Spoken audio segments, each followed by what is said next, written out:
בפריפריה פרויקט כזה מקדם מאוד את התלמידים. ניתן לך דוגמה, בשנה שעברה סיימו 37 תלמידים בכיתת אקדמיה, 35 תעודות בגרות מלאות, איכותיות, ועוד 2 תעודות שחסרה בחינה אחת.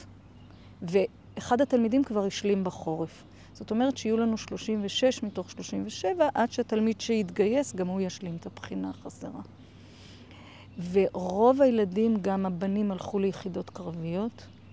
יש לנו תלמיד אחד שהוא בקורס טייס, יש לנו תלמידים נוספים שביחידות מובחרות, וכולם חושבים על המשך לימודים.